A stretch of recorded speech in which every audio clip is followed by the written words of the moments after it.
Welcome, warriors. I have a treat for you today. I met a woman in, surprise, a different Facebook group, and we share some similar passions. Her name is Tonya Cole, and one of those passions is supporting families on the autism spectrum. In this, the last episode during Autism Awareness and Acceptance Month, Tonya and I talk about her son and her passions. Grab a tissue and listen in as Tonya shares her relatively new experience of navigating the autism journey. Let's rock. Does your past haunt you? Maybe you're in a storm that feels like it will never end. Are you fighting a battle that's rendering you hopeless? Maybe you feel like you're fighting alone, but your battle was not meant to be a solo endeavor. You were meant to be a warrior among warriors. My name is Heather, and I grew up thinking my battles were nobody's business until I found myself in an abusive marriage and felt cut off from all avenues of help. In this podcast, you will hear warriors' words.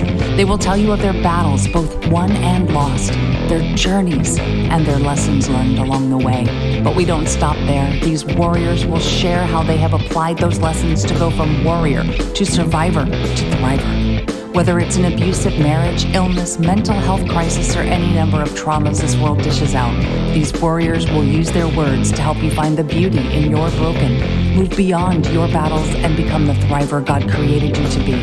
Pick up your sword or boxing gloves and join the battle. Your words are powerful, my friends. Make them warrior words. Welcome back to the Warrior Words podcast. Today's episode is the last in our Autism Month series, for now. This is a subject close to my heart and my family, as you know from the 2 episodes I did about my son, and to so many other families that I'm sure we'll be discussing it again. But for now, I want to introduce you to Tonya Cole. Tonya is a 49-year-old stay-at-home mom. She homeschools her 2 teenagers while her youngest goes to preschool. His name is Savage. He's 5 years old and is autistic. Savage has no words. So she created a Facebook group called Love Needs No Words as a way to support hers and other families on the spectrum. Prior to realizing Savage was autistic, she started her art journey, which was put on the side while she educated herself and her family about autism. She's recently been able to focus a little more on the art again, and it's wonderful. She finds it very therapeutic to create, and I agree with that. But before we talk passions, here is a review from Anna YT. Anna writes, "So real and powerfully inspiring. I have truly enjoyed the episodes I have listened to so far. Heather speaks in such a real, authentic way, and I appreciate her sharing so honestly about the battles she has fought in life so far, especially her most recent cancer fight. Thank you for encouraging us to hold on to God in the midst of the storms of life and seek Him to give us the strength to overcome even in the most challenging of circumstances." I appreciate that encouragement, Anna. Yes, seeking Him, especially in our most challenging circumstances, is a must, and it is so rewarding. And that episode she mentioned about my cancer journey, that is episode 3. So I hope you have a listen to that if you haven't already. Would you like me to read your review on an upcoming episode? Please go to Apple Podcasts and leave a review for the show. Your comments and star ratings help people find the Warrior Words podcast. It only takes a few minutes of your time, and it would help so much. Thank you. Now, would you like to be a Warrior Words insider? Get the latest news at subscribepage.io/pearls of wisdom. And that link will be in the show notes for you. Now, on to the show. Hi, everyone. As you heard in my intro, we are blessed to have Tonya Cole with us today. Tonya, thank you for taking time out of your schedule and joining us today. You're welcome. Thank you for having me. Oh, you're welcome. Tonya and I know each other from a mutual group on Facebook that seems to be a theme running through my interviews as I'm a member of several groups. So I find tons and tons of interesting people, and Tanya is one of them. So Tanya has a Facebook group of her own, which has a very interesting name. And so, Tanya, can you share with us the name of your group and why you chose it? The name of my Facebook group is Love Needs No Words. And I chose it because my youngest child, who is 5, is autistic and he's non-speaking, non-verbal. He has no words. 0 words. No mama, no dada, no baba, no drink, no bye-bye, no nothing. 0 Mm, words. So yeah. but he is absolutely 100% able to express his love and his compassion and his caring and his needs and his wants to some extent. Even without words, he is able to communicate his care for his family. And so love truly needs no words. And that's a wonderful observation, that he can express himself. And that, oh, that's just, I love the name of the group. I really do. So Thank you. how did you, was it his lack of verbalization that led you to seek a diagnosis? For the most part, yes. At at 2 years old is when we really knew something wasn't right because he didn't have any vocalization words. He had sounds. Mhm. He actually had one particular sound that he would make. And it kind of sounded like he was making a car sound, like a car engine sound or something. And he still makes that same exact sound. That's now, we call it his happy noise. That's his happy noise. Oh, wonderful. But at 2, he wasn't any no verbal other than that sound. He had big emotions and no control over them, and there was no consoling them. Mm, Couldn't make him happy. Didn't know what was wrong or why. He was so very upset, and that was when I really knew something wasn't right. The doctor at the time, our pediatrician, suspected autism, but wanted to wait until he was 3 to seek a diagnosis. Well, I was uneducated, unaware about autism, and so I agreed. Okay, we'll wait till he's 3 to get it diagnosed. yeah, Well, that was definitely the wrong move because early intervention is the key. right. And so you want to get a diagnosis sooner than later. So we waited till he was 3, but at about 2.5, I knew in my heart and my soul that he was autistic, and that's what was going on, as well as sensory processing disorder and Mhm. um, you know pica and many of those other co-occurring disorders that go with autism. Right. Yeah, I hadn't mentioned that one in mind, the pica. We had an incident with my son with that, and then he also has Right, the sensory processing as right. well. So yes, I understand those those very well. So what was the diagnosis process like for you, and how did you and your family cope with So that?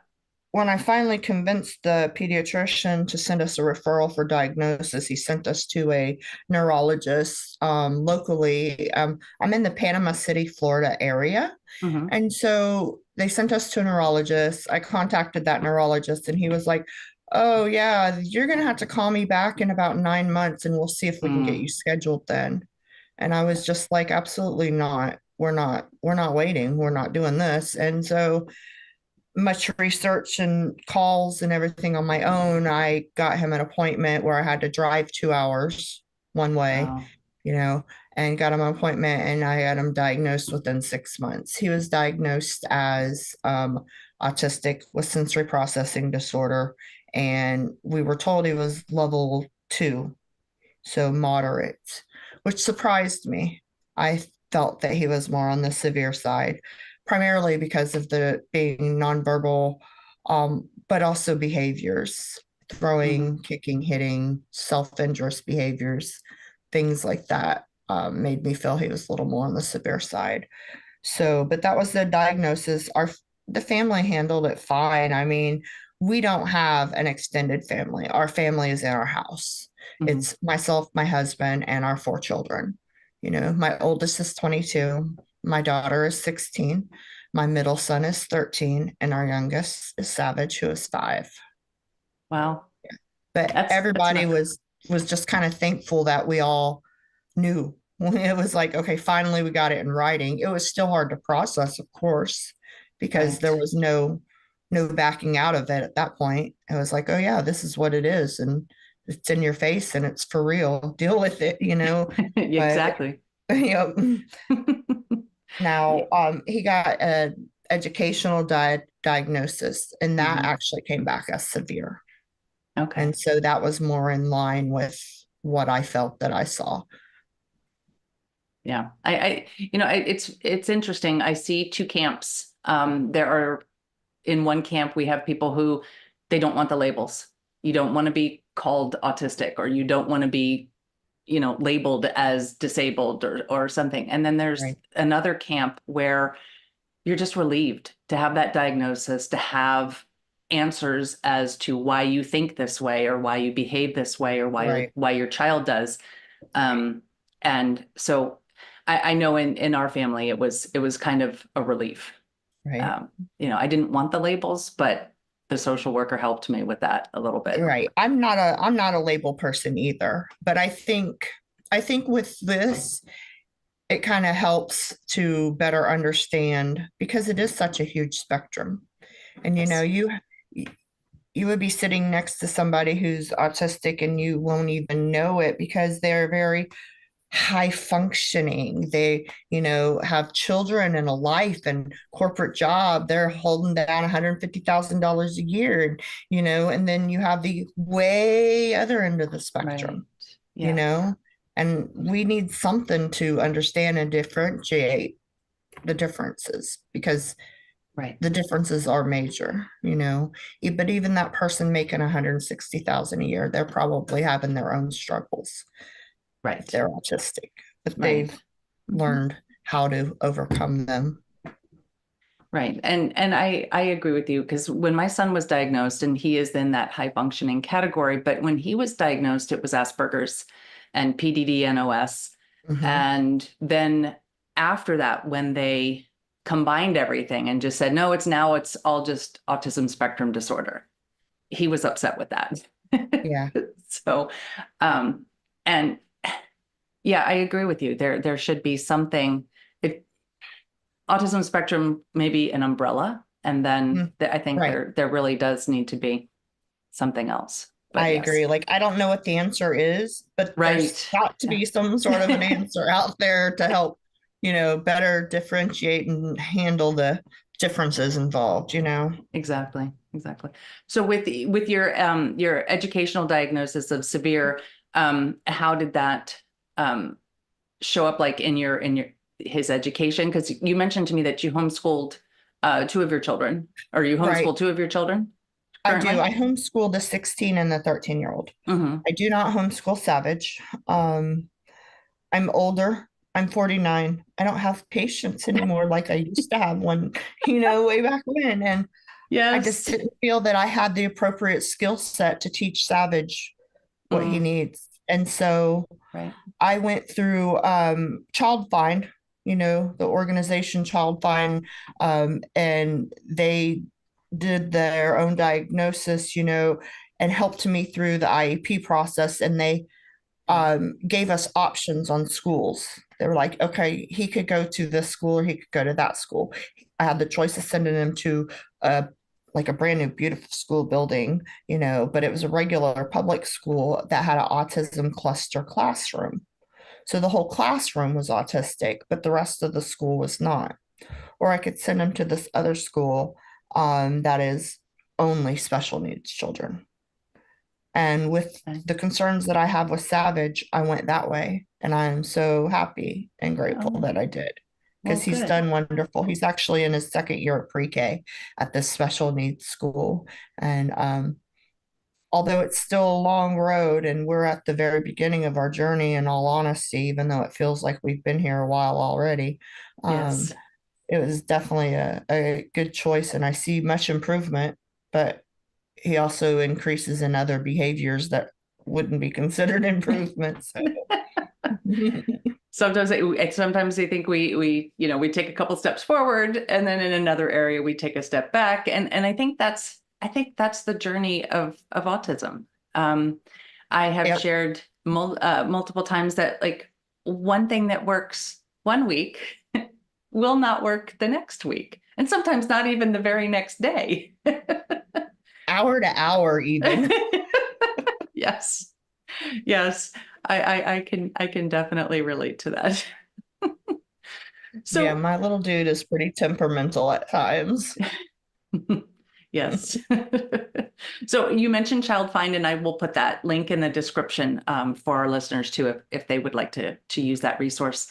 Um, so moving forward, then you have taken some steps like your group, No Love Needs No Words, and then you have Mhm. other things that you are doing to I to help maybe help yourself and your family as well as to help other families. So can you describe some of the things that you're doing with those groups and your social Well, medias? so I have two severe passions in my life right now, art and autism. And with the autism side of things, basically I felt like when I first came into this journey, I was in such darkness and I felt so alone. And then when I finally realized that there's other people out there and there's really a lot of people going through similar experiences, I was so grateful for some of the communities that I ran into on Facebook, right? And so my way of giving back was to start my own community and build it the way I wanted to build it and keep it safe from scammers and spammers and stuff like that, And we actually have 125 different documents up about different things relating to autism, from advice about homeschooling, from IEPs to, you know, the different co-occurring conditions like, the pica that we mentioned, as well as different things like bipolar and schizophrenia and, just a lot of stuff. There's 125 different posts. And so we have a lot of information. We try to, get as many people as we can to join, make sure that they fit our vibe. And um, on my art side, I just have my art page and I share my art on my page and I promote it, through different groups. And I find it really interesting how many people do share the same passions of art and autism. Yes. Mm-hmm. It's kind of eerie almost. I find a lot there. I bump into a lot of people like you that share the same exact passion as art and autism. And it's eerie and it's beautiful. So, Well, I think there's a lot to be said for art therapy, that it oh, is yeah, it is that's why I do it. I mean it's a recognized actual therapy, and then there's just if you're not using it as a therapy, it's just therapeutic. Right. It is And therapeutic. yeah, and I think there is a difference, but I think they're both equally valuable. And yes, I find creating very, very therapeutic. Savage loves creating too. He goes in my art room, which is a walk-in closet.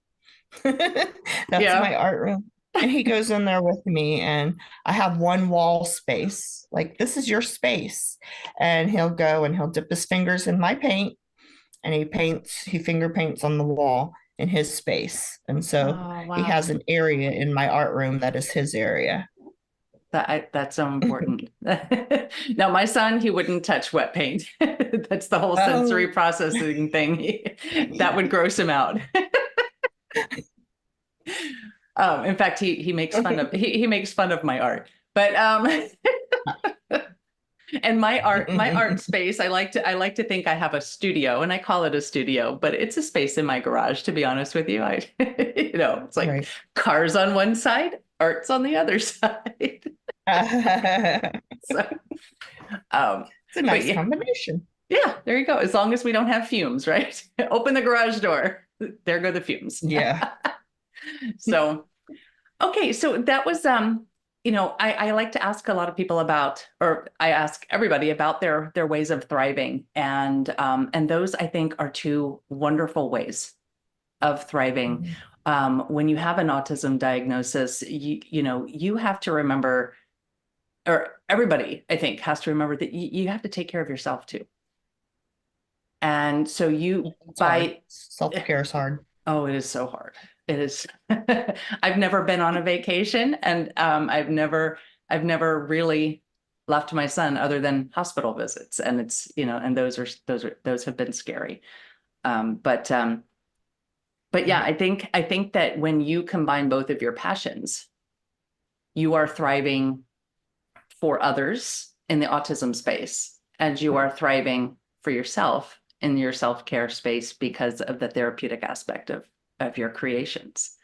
And I love that. Right. I love that.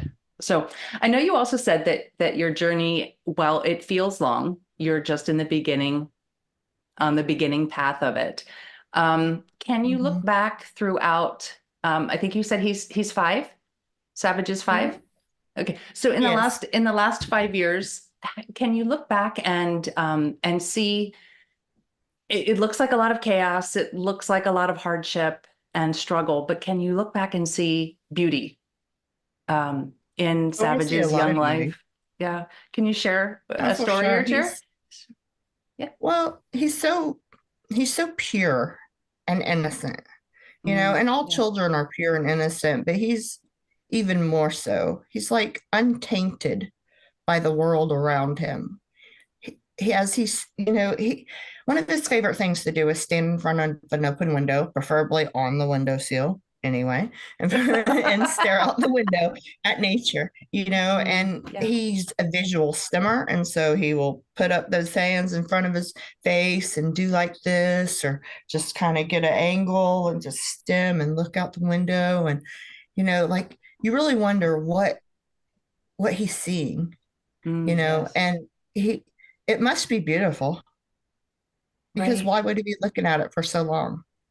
Oh, that's beautiful in itself. Yeah. Exactly. I don't know. There's a lot of beauty. He's Yeah. so pure and innocent, and he doesn't judge. He don't judge you. He don't Mm. care what you look like. He Yeah. don't care if your hair is brushed. You know what I Oh, mean? yeah. He All the doesn't things care. that we care about. Yeah. All the things the surface things we care about. Yes. He And will I, never judge you. He's not going to be in a grocery store and have some kid run by and think, "Oh, what a weird child running by," or hear some noise and have some negative thought about that person making that noise. He's yeah. beyond that. Yeah. We all need to be. Yes. Oh no. We could learn a lot. Yes. And I love your word untainted. That was a Mhm. perfect word choice. Yeah, So he's definitely untainted. all right. Well, I'm going to ask you a couple last questions then. Do you have any warrior words that you would like to share with our listeners? Some kind of advice or something to share with someone that may help them if maybe they're a newly diagnosed family on the spectrum. um, you would think I would be prepared for that, but I, I froze. No worries. Just, just don't give up, and Mhm. a diagnosis doesn't change who you are or who your child is. Being labeled as being disabled or having a disability doesn't make you any littler or any different. It's not. I don't know. I'd like for people to not be scared to go out there and seek the diagnosis if they suspect it, and not be ashamed. I want our children to grow up happy about who they are and not be ashamed that they're autistic, not be ashamed that, we as society consider them as disabled. And people argue about that fact if it's a disability or not. Well, personally, for me, for my child, it is a disability. It might not be for everybody, but for him, it is. And that was very good. I like your warrior words because they really They shouldn't. And when they are untainted, as you described, savage, they really are, and they're shining examples of what we should be as humanity. Yes, I agree. Okay, so where can people come and find you? We mentioned your group, Love Needs No Words, and I will link that in the show notes. But where else can people find you online? So, I don't do a whole lot of social media. Most of my social media time is spent on Facebook, but I'm Tonya Cole on Facebook, and my art page is called Spectrum Pouring Arts by Tonya Cole. It's easy to find. If you want to look it up and follow my page, I would greatly appreciate it. We also do have Love Needs No Words as a page that I use for helping to promote the group that we have. We'd be happy to have you come join the group as well. Okay, and I will put all of those links in the description.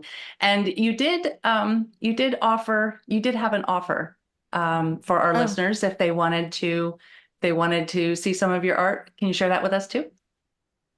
yeah. If you do come by and you like art, I have a lot of art pieces available. Nearly most of my things that I've posted up currently on Spectrum Pouring Arts by Tonya Cole is available. I would be glad to let you have two items for the price of one. Okay. And do you want them just to mention that they heard you on Warrior Words? Exactly. Yes, Okay. ma'am. That would be the All best right. route. Yep. All right. I will put that in the description as well. All right. Okay, Well, thank you. thank you very much for your time, Tanya. I appreciate you. And I thank you for sharing your story with us today. Thank you. Thank you for having me. All right. Thank you. Thank you. Bye. I enjoyed my time with Tanya today. While I've enjoyed all of my conversations around autism this month, I think this one is very relevant to families who are just starting this journey of navigating the spectrum.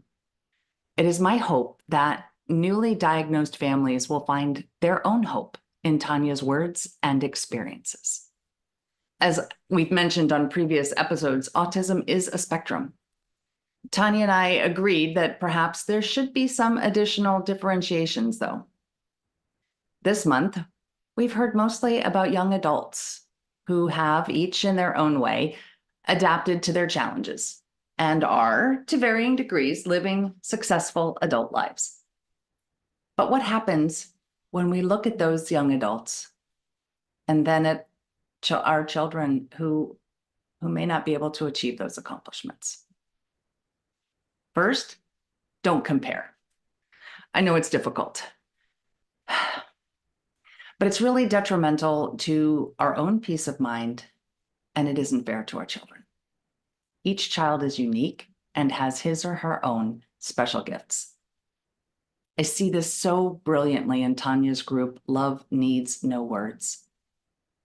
Savage is nonverbal, and there are many children who also have no words. But as Tanya said, he is expressive and untainted. And ultimately, love is the most important thing. Despite the challenges that he has, Savage displays this beautifully. My challenge to you this week is to be more like Savage. How can you show love to someone? And how can you do it without words? And one more point. Tanya and I originally connected in an art group. We are both creating art for similar reasons. And it's very therapeutic. And it allows us to care for ourselves, especially as the mamas of children, no matter their age, especially as mamas with children with special needs. We need to find the time to develop therapeutic passions that speak to our hearts and our souls. So I guess I'm going to issue two challenges this week. How are you taking care of yourself? It's not selfish. Our families need us to be our best, and spending time pursuing a passion that gives us rest or speaks to our souls is necessary for us to be our best? What passion will you pursue this week? If you want to see Tonya's passion, head to the Spectrum Pouring Arts page on Facebook. And if you want to see mine as well, head to There's Beauty in the Broken on YouTube. Both of those will be in the description for you. And that's it for this episode. See you next week. Armor up. Fight the good fight. Seek beauty. Make your words warrior words. God bless.